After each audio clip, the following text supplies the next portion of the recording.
Assalamualaikum warahmatullahi wabarakatuh. Kami dari kelompok 1 akan membahas materi mengenai kimia kehidupan. Nah, kalian tahu tidak bahwa organisme itu tersusun dari materi? Materi itu apa sih?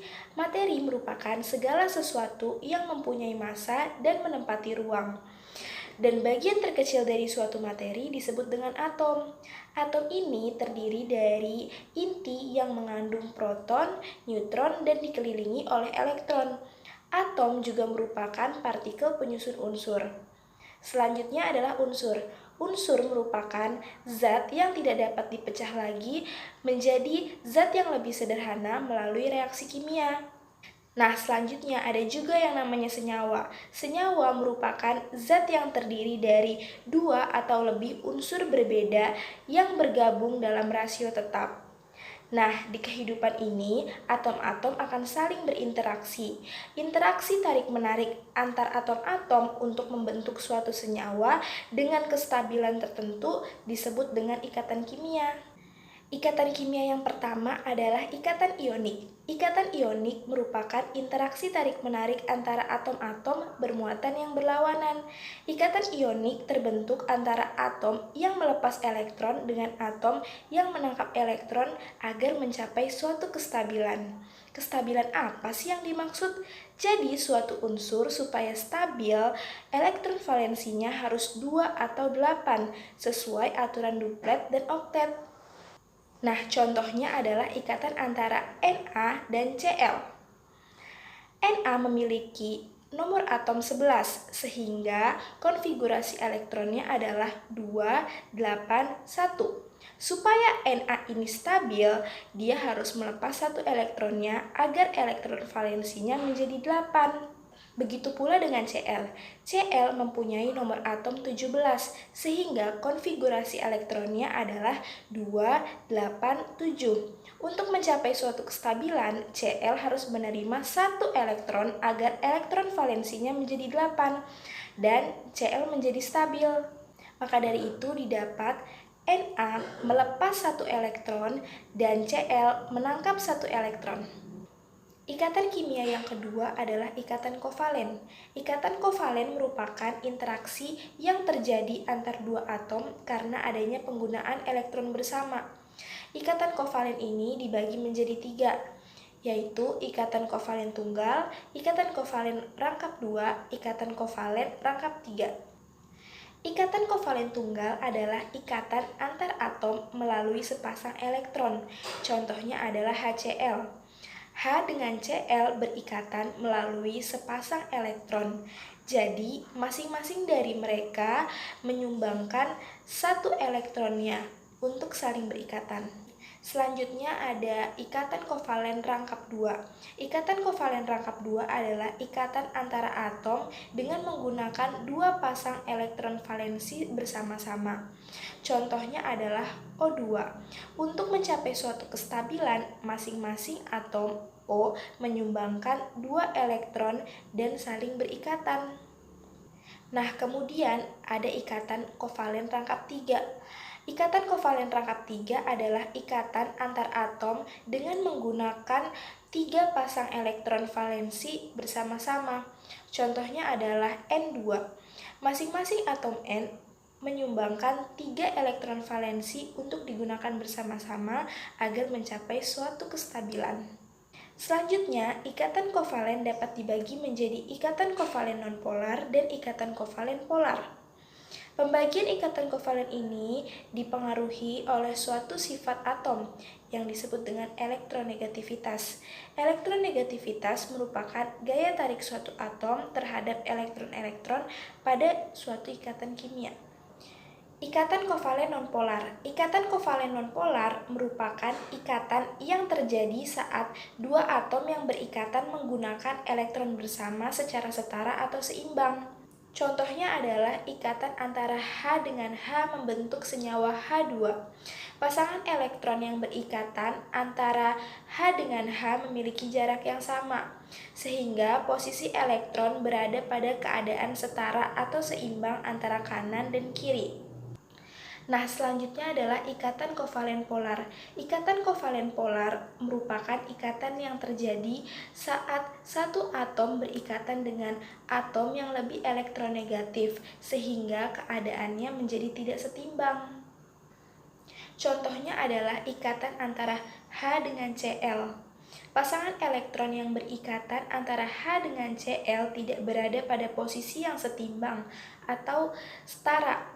Pasangan elektron yang berikatan antara H dengan Cl cenderung ke arah Cl. Ini disebabkan karena Cl memiliki sifat keelektronegatifan yang lebih tinggi dibandingkan dengan H. Sebelumnya, kita telah membahas ikatan ionik dan juga ikatan kovalen. Ikatan ionik dan ikatan kovalen merupakan ikatan intermolekul. Pada pembahasan kali ini, kita akan membahas mengenai ikatan antar molekul. Ikatan antar molekul dibagi menjadi ikatan hidrogen dan ikatan van der Waals. Ikatan hidrogen merupakan ikatan antar molekul yang terjadi pada atom H dengan atom-atom yang memiliki keelektronegatifan yang tinggi, yaitu F, O, dan N. Contohnya adalah ikatan antara molekul-molekul H2O. Selanjutnya adalah ikatan van der Waals. Ikatan van der Waals merupakan ikatan yang terjadi karena adanya tarikan antara molekul-molekul yang saling berdekatan. Contohnya adalah ikatan antara molekul-molekul HCl. Nah, selanjutnya adalah reaksi kimia. Reaksi kimia merupakan pembentukan dan pemutusan ikatan kimia sehingga menghasilkan zat baru. Molekul awal disebut dengan reaktan dan molekul akhir disebut dengan produk. Kita dapat lihat contohnya.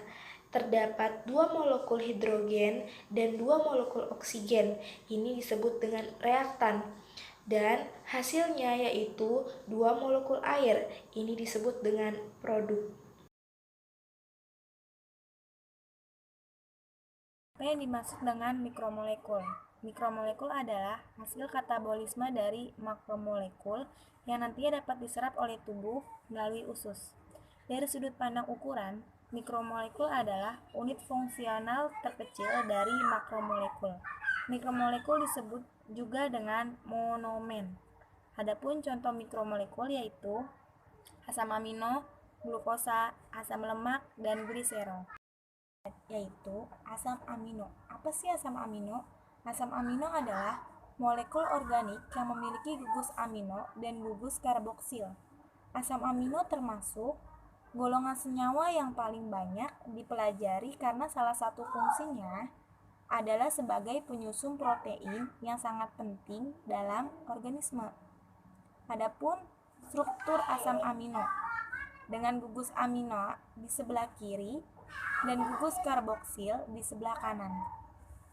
Struktur asam amino secara umum adalah satu atom C yang mengikat 4 gugus, yaitu gugus amina, gugus karboksil, satu atom hidrogen, dan satu gugus sisa R dari residu, atau disebut juga gugus atau rantai samping yang membedakan satu asam amino dengan asam amino lainnya. Asam amino yang dikelompokkan berdasar gugus rantai, yaitu yang pertama ada 7 asam amino mempunyai R aliphatik nonpolar. Yang kedua, ada 3 asam amino yang mempunyai R aromatik. Yang ketiga, ada 5 asam amino yang mempunyai R tidak bermuatan atau polar. Yang keempat, 3 asam amino yang mempunyai R bermuatan positif. Yang kelima yaitu ada 2 asam amino mempunyai R bermuatan negatif. Selanjutnya yaitu ada glukosa. Glukosa memiliki posisi dalam kimia hidup yaitu C6H12 dan O6. Dalam struktur glukosa, kita dapat melihat ciri khas gula molekul. Gula molekul ini memiliki gugus karbonil dan banyak gugus hidroksil. Glukosa merupakan nutrien utama bagi sel. Rangka karbon gula sederhana berperan sebagai bahan untuk sintesis sebagai molekul organik kecil. seperti asam amino dan asam lemak. Ada asam lemak. Asam lemak memiliki panjang yang bervariasi serta jumlah dan lokasi ikatan rangkap yang bervariasi.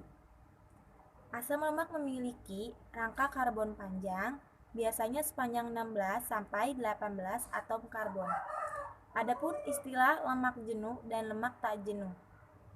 Lemak jenuh dan lemak tak jenuh umum digunakan dalam konteks nutrisi. Istilah ini mengacu pada struktur rantai hidrokarbon asam lemak. Adapun struktur lemak jenuh dan lemak tak jenuh. Jika tidak ada ikatan rangkap di antara atom-atom karbon yang menyusun rantai, maka atom hidrogen dapat terikat sebanyak mungkin pada rangka karbon. Kondisi ini disebut sebagai struktur yang jenuh dengan hidrogen sehingga asam lemaknya disebut asam lemak jenuh. Dan adapun asam lemak tak jenuh yang memiliki satu atom-atom hidrogen dari rangka karbon. Terakhir ada gliserol. Asam lemak dan gliserol merupakan molekul kecil penyusun lemak. Gliserol merupakan alkohol dengan 3 karbon yang masing-masing berikatan dengan suatu gugus hidroksil.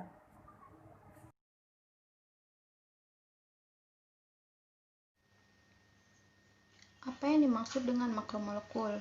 Makromolekul merupakan polimer yang tersusun dari monomer-monomer sehingga terbentuknya molekul yang berukuran besar. Polimer itu sendiri merupakan senyawa-senyawa yang tersusun dari molekul sangat besar yang terbentuk oleh penggabungan berulang dari banyak molekul kecil. Unit berulang yang berperan sebagai blok pembangun polimer adalah molekul kecil yang disebut dengan monomer. Selanjutnya ada keanekaragaman polimer. Keanekaragaman polimer itu sendiri terbagi menjadi 4. Yang pertama itu ada karbohidrat, yang kedua adalah lipid, yang ketiga adalah protein, dan yang terakhir itu merupakan asam nukleat. Adalah karbohidrat. Istilah karbohidrat itu sendiri diambil dari kata karbon dan hidrat yang berarti air. Karbohidrat mengandung gugus fungsi karbonil, yaitu sebagai aldehida atau keton dan banyak gugus hidroksil. Karbohidrat terdiri atas unsur karbon, hidrogen, dan oksigen dengan rumus molekul CxH2O(Y). Penggolongan karbohidrat pada umumnya didasarkan pada jumlah atom C yang dikandungnya. Berdasarkan reaksi hidrolisis dan ukuran molekulnya dibedakan menjadi karbohidrat sederhana yaitu monosakarida dan disakarida dan karbohidrat kompleks yaitu polisakarida. Selanjutnya ada monosakarida. Monosakarida merupakan sakarida yang paling sederhana yang tidak dapat diuraikan lagi menjadi molekul lebih sederhana secara hidrolisis. Monosakarida dapat berupa aldosa atau ketosa. Semua monosakarida mempunyai atom C asimetris. Kemudian ada disakarida. Disakarida merupakan senyawa yang terbentuk dari 2 molekul monosakarida yang sejenis atau tidak. Disakarida terdiri dari 2 buah monoksida yang terikat melalui sintesis dehidrasi yang membentuk suatu rantai. Contohnya itu ada sukrosa, maltosa, dan laktosa. Selanjutnya ada polisakarida. Polisakarida merupakan rantai yang panjang dari molekul-molekul gula yang terkait bersama-sama. Di antara polisakarida, yang paling terkenal adalah selulosa. Beberapa polisakarida berperan sebagai materi simpanan yang dihidrolisis apabila dibutuhkan untuk menyediakan gula bagi sel. Selanjutnya ada lipid. Lipid adalah zat lemak yang berperan dalam berbagai sel hidup. Lipid tersusun atas unsur karbon, hidrogen, oksigen, dan terkadang ditambah fosfor serta nitrogen. Lipid terasa licin, tidak larut dalam air, tetapi dalam alkohol, eter, dan pelarut-pelarut organik lainnya. Lipid terdiri dari beberapa jenis. Yang terpenting adalah lemak, steroid, dan fosfolipid. Selanjutnya ada lemak. Lemak merupakan ester yang terbentuk melalui reaksi 3 molekul asam lemak dan sebuah molekul gliserol. Lemak identik dengan minyak hewani dan minyak nabati yang terutama terdiri dari gliserida. Kemudian ada steroid. Steroid merupakan turunan lipid yang tidak terhidrolisis. Steroid berfungsi sebagai hormon, seperti hormon seks, hormon adrenal kortikal, asam pedu, sterol, dan agen anabolisme. Contoh steroid adalah kolesterol, estrogen, dan testosteron. Kemudian ada fosfolipid. Apa itu fosfolipid? Fosfolipid merupakan lipid yang berjumlah banyak atau sebagian lecitin yang di dalamnya asam fosfat serta asam lemak. Contoh fosfolipid adalah gliserol dan lecitin. Selanjutnya ada protein. Protein adalah polimer yang tersusun dari monomer yang biasanya disebut dengan asam amino. Protein tersusun atas unsur karbon, hidrogen, oksigen, nitrogen, dan terkadang mengandung zat belerang dan fosfor. Protein dapat mengatur aktivitas metabolisme, mengkatalisis reaksi-reaksi seperti biokimia, dan menjaga keutuhan struktur sel. Yang terakhir ada asam nukleat. Apa itu asam nukleat?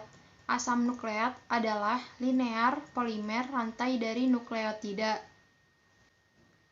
Asam nukleat terdapat pada semua sel hidup dan bertugas untuk menyimpan dan mentransfer genetik, kemudian menerjemahkan informasi ini secara tepat untuk mensintesis protein yang khas bagi masing-masing sel. Asam nukleat terdapat 4 basa nitrogen, yaitu 2 purin dan 2 pirimidin. Air adalah substansi kimia yang terdiri dari satu atom oksigen yang terikat pada 2 atom hidrogen yang berbeda. Karena elektronegativitas lebih tinggi dari atom oksigen, ikatan tersebut adalah kovalen polar atau ikatan polar. Sifat molekul pada air. Yang pertama, berbentuk cair pada suhu ruang. Semakin besar ukuran molekul suatu senyawa, maka senyawa tersebut akan memiliki kecenderungan untuk berbentuk cair atau padat pada suhu ruang. Jika suatu senyawa memiliki ukuran molekul yang kecil, maka senyawa tersebut memiliki kecenderungan berbentuk gas atau cair. Air sebenarnya memiliki berat molekul yang cukup kecil, yaitu hanya sekitar 18 gram per mol, tetapi air berbentuk cair pada suhu ruang. Hal ini terjadi karena dalam molekul air terdapat ikatan hidrogen yang menyebabkan molekul-molekul tersebut tidak dapat terlepas dan berubah menjadi bentuk gas. Yang kedua, yaitu panas spesifik yang tinggi. Panas spesifik adalah jumlah energi yang dibutuhkan untuk menaikkan suhu 1 gram air murni sebesar 1 derajat Celcius. Panas spesifik air lebih dari semua senyawa lain kecuali amonia cair. Panas spesifik tinggi pada air disebabkan oleh susunan molekul air yang memungkinkan atom-atom O dan H bergerak secara bebas sehingga dapat menyerap banyak energi tanpa diikuti oleh kenaikan suhu, yaitu panas vaporasi laten dan fusi yang tinggi. Panas laten vaporasi adalah energi yang dibutuhkan untuk menguapkan 1 gram air murni pada suhu 20 derajat Celcius. Sedangkan panas laten fusi adalah energi yang digunakan untuk mencairkan es pada suhu 0 derajat Celcius. Tingginya energi yang dibutuhkan disebabkan oleh ikatan hidrogen pada molekul air. Yang keempat, adanya gaya kohesi dan adesi. Adanya gaya tersebut menjadikan air dapat diangkut dalam pembuluh silem dari akar ke daun. Kohesi antar molekul air menyebabkan tegangan permukaan di mana molekul air pada bagian permukaan ditarik oleh molekul air bagian bawah. Dari peristiwa ini, butiran tetesan-tetesan air akan tampak seolah-olah dilapisi oleh kulit yang elastis, dan butiran air akan cenderung berbentuk bulat. Yang kelima, yaitu viskositas yang rendah. Ikatan-ikatan hidrogen yang harus diputus agar air dapat mengalir memunculkan anggapan bahwa air memiliki viskositas atau hambatan pengaliran yang tinggi. Namun pada kenyataannya, air memiliki viskositas yang rendah. Pada keadaan cair, ikatan hidrogen dimiliki bersama oleh dua molekul air yang lainnya, yang menyebabkan ikatan hidrogen tersebut lemah dan mudah terputus. Viskositas air akan menurun pada suhu yang lebih tinggi. Peran air dalam kehidupan, misalnya dalam bahan pangan. Peran air dalam bahan pangan dan pengolahannya sangat penting sekali, seperti yang pertama yaitu aktivitas enzim. Pada beberapa enzim terdapat enzim yang hanya bekerja jika ada air. Enzim tersebut tergolong enzim hidrolase, seperti protease, lipase, dan amilase. Yang kedua, sebagai pelarut universal. Air merupakan senyawa polar yang hanya akan melarutkan senyawa polar juga, seperti garam, gula, vitamin, dan pigmen. Yang ketiga, air sebagai medium pindah panas. Dalam proses pengolahan pangan sering terjadi pemasakan yang menggunakan kalor atau panas.